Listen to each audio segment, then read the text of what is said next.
జర్నలిజానికి మాయని మచ్చగా మారుతున్న రామోజీ పిల్లలకు ఇస్తున్న ట్యాబ్లపై సైతం విషం చిమ్ముతున్న రామోజీ బేషరతుగా క్షమాపణ చెప్పాలని ప్రభుత్వ విప్ చిర్లా జగ్గారెడ్డి డిమాండ్ చేశారు. రావులపాలెం ఎంపీడీఓ కార్యాలయం నందు జరిగిన మీడియా సమావేశంలో చిర్లా జగ్గిరెడ్డి మాట్లాడుతూ బడుగు బలహీన వర్గాలకు చెందిన పేద విద్యార్థులకు మెరుగైన విద్య అందించాలనే ఉద్దేశంతో ముఖ్యమంత్రి జగన్మోహన్ రెడ్డి ప్రభుత్వం రాష్ట్ర వ్యాప్తంగా 5,50,000 మంది విద్యార్థులకు ఉచితంగా ట్యాబ్లు అందిస్తుంటే అది చూసి ఓర్వలేని రామోజీ పచ్చపత్రిక ఈనాడు ద్వారా విషం చిమ్ముతున్నారు.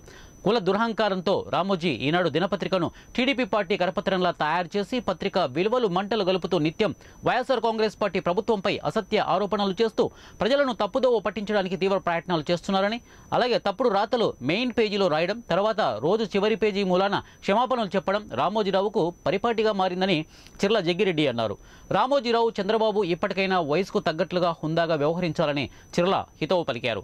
రామోజీ బహిరంగంగా ప్రభుత్వానికి పేద విద్యార్థులకు క్షమాపణలు చెప్పాలని చిర్లా జగ్గిరెడ్డి డిమాండ్ చేస్తారు.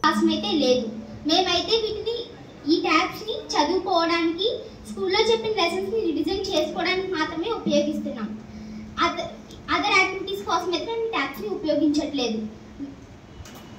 ఉపయోగించడానికి ఇందులో ఈ యాప్స్ తప్ప ఇంకా ఎటువంటివి రావు. ఈ ట్యాబ్స్ లో మేము చదువుకోవడానికి లెసన్స్ ని వినడానికి ఒకవేళ స్కూల్ ఆబ్సెంట్ అయితే ఆ రోజు మేము మిస్ అయిన లెసన్స్ అన్ని ఇందులో మేము చూడగలుగుతున్నాము.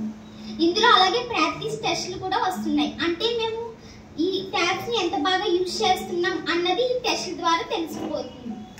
ఈ ట్యాబ్స్ ని చదువుకోవడానికి మాత్రమే ఉపయోగిస్తున్నాం. ఇటు అదర్ టెక్నాలజీ యాప్స్ అయితే ఇందులో రావు. మేము ఇందులో లెసన్స్ విని మా నాలెడ్జ్ ని పెంచుకుంటున్నాం. గవర్నమెంట్ మాకు ట్యాబ్స్ నాలెడ్జ్ పెంచుకోవడానికి మాత్రమే ఇచ్చింది. మేము అందుకే ఈ ట్యాబ్స్ ని చూస్తున్నాం. టెక్స్ట్ బుక్ లో ఉన్న నాలెడ్జ్ కాకుండా ఈ ట్యాబ్స్ మాకు ఇంకా నాలెడ్జ్ ని పెంచడానికి ఉపయోగపడుతుంది. ఈ ట్యాబ్స్ వల్ల మాకు చాలా ఉపయోగాలు ఉన్నాయి.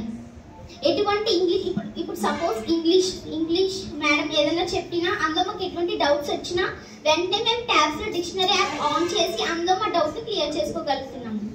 అలాగే కొత్తగా ఏపీ పాఠశాల అనే యాప్ ని పెట్టారు. ఇందులో మాకు తెలుగు లెసన్స్ అవన్నీ వస్తున్నాయి. తెలుగు టెక్స్ట్ బుక్ లో ఉన్న నాలెడ్జే కాకుండా ఇందులో తెలుగు మాకు అర్థమయ్యేటట్టు లెసన్స్ చెప్తున్నారు. ఇందులో మాకు నచ్చిన భాషలో అంటే ఇంగ్లీష్ కానీ తెలుగు కానీ ఎందులో అయినా మాకు అర్థమయ్యేటట్టు ఈ బైజూస్ యాప్ ని ఉపయోగిస్తున్నాం.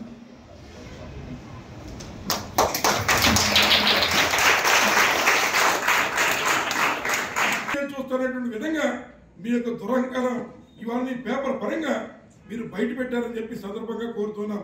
కాలికి కాడ్చేటటువంటి మీరు ఎప్పటికైనా మీ మన వల్ల ఇతర పిల్లలు కూడా చూడాలి. పిల్లల పరంగా 10 మంది సాయం చేసేటువంటి వారికి మరి మీరు కూడా ప్రోత్సాహంగా నిలవాలి తప్ప మరి ఒక సంస్థ నడుపుతున్న మీరు ఇవాళ పేద వర్గాల వారందరూ మీ పేపర్ కొంటేనే మీ పేపర్ కూడా స్థాయికి వెళ్ళింది. దాన్ని మర్చిపోయి ఇవాళ మీ పేపర్లో రాయిపోయినటువంటి రాతలు ఈ బైజూస్ కంటెంట్ మీద కానీ లేదా ఫోన్ వీడియోలు చూస్తున్నటువంటి మీ మాటలు కానీ మరి ఈ సమాజానికి వ్యతిరేకంగా ముఖ్యంగా పిల్లల యొక్క భవిష్యత్తుని పాడు చేసే విధంగా ఉంది. ఎక్కువ తల్లిదండ్రులందరూ కూడా చెప్తున్నారు తప్పనిసరిగా ఇచ్చిన ట్యాబ్స్ మా పిల్లలు బాగా ఉపయోగించుకుంటున్నారు. మేము కొనలేనటువంటిది ఇవాళ జగన్మోహన్ గారు కొని మాకు ఈ రకంగా అందిస్తున్నటువంటి మాట వారు చెప్తూ ఉంటే ఈ రోజు ఉన్నటువంటి రామోజీరావు గారు కానీ లేదా ఉన్నటువంటి చంద్రబాబు నాయుడు గారు కానీ పవన్ కళ్యాణ్ గారు కానీ వారి